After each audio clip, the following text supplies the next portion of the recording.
This is double switch no lift, and for double switch no lift you are going to need your yoga block, your yoga strap, and just like with double doubles no lift, you're going to need your 2 towels for pelvic balance, for rib cage balance, and to stop that pelvis from rocking, unless using the towels hurts your back. And if that's the case, no towels is fine. Put a couple of cushions underneath your head just to make sure that the rib cage isn't flaring and lifting off the floor. I'm not going to go into quite so much detail this time around, just because this exercise is basically exactly the same as double doubles no lift, but we've got the strap and the block the other way around. So this time the strap goes around the lower legs like this, and when we're squeezing out against the strap, can you see here how my ankles are not like wider than my knees, or vice versa, they're not narrower? We've got the middle of the second and the third toes in alignment with the middle of the ankle, in alignment with the middle of the knees and the middle of the hip. So for this exercise, you're going to have to be a little bit stricter about your foot alignment because you don't have the block like you did before. So in that previous exercise, you had the block to help you stay. This is a bit too tight actually. You had the block to help your feet stay in that alignment that we wanted.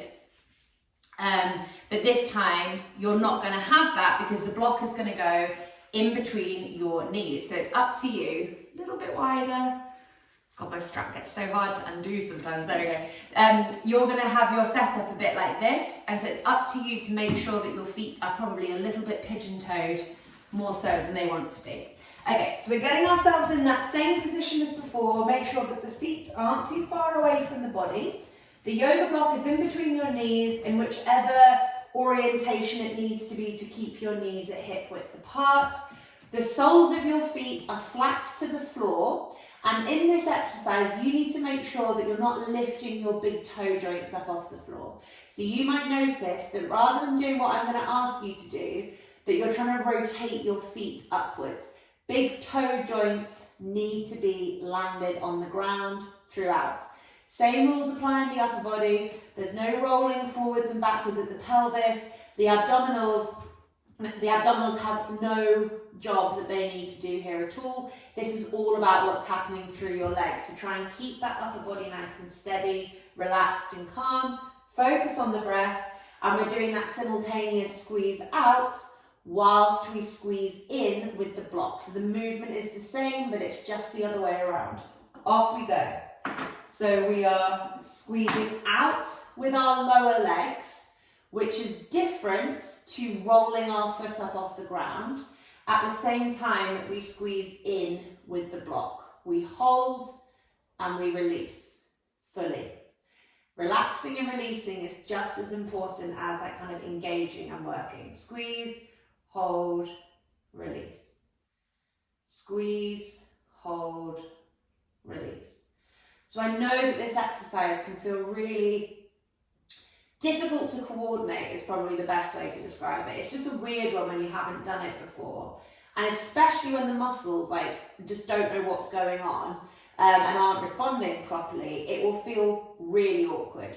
So unless you're in pain, if you're in pain, of course you stop and you just do something else that suits you. As long as it feels awkward and not painful, keep on going for me, because at some point your body will have a breakthrough. It might be the first time you do it, or it might be the 10th time that you do it, but at some point your body will learn to understand what you're asking it to do here. So what you are asking it to do here is to basically remove rotation through the legs. So if you're somebody who has got kneecaps that face in a different direction to the feet, or if you've got really internally rotated knees that kind of fall in, or externally rotated kneecaps, this exercise works all the muscles, from the big toe all the way up to the pelvis, to help get rid of rotation through the legs. I love this exercise. So it's very similar to double double no lift, but it's working the opposite way around. So it's just kind of tackling the same muscles, but asking them, it's tackling the same parts of your body, but it's asking those parts to do the opposite thing that they did before, if that makes sense. Squeeze, hold, release. Watch your breath. So are you trying a bit too hard and holding your breath? Or are we remembering to keep that nice steady in through the nose, out through the nose? Soft belly moves up and down. We're not gripping with the belly.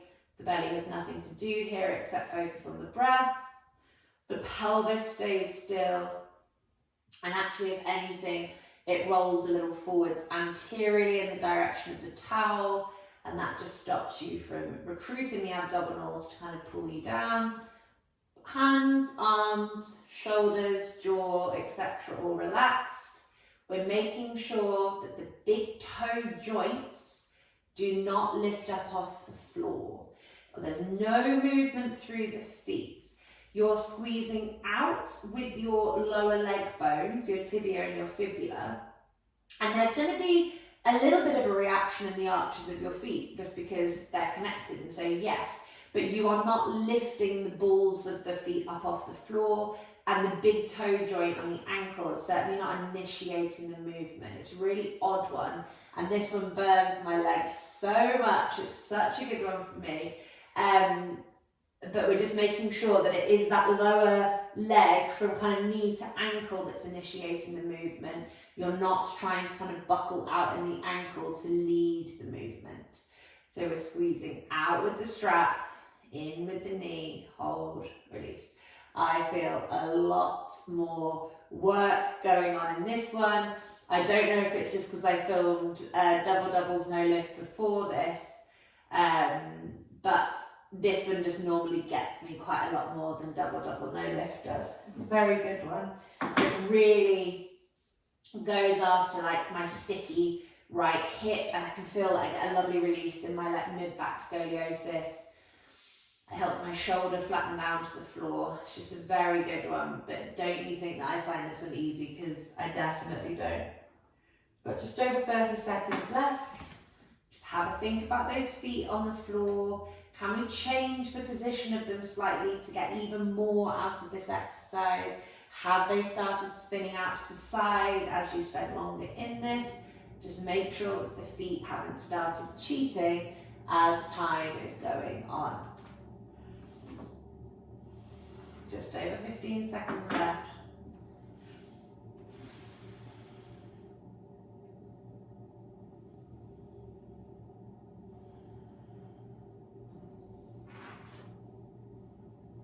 Three, two, and one.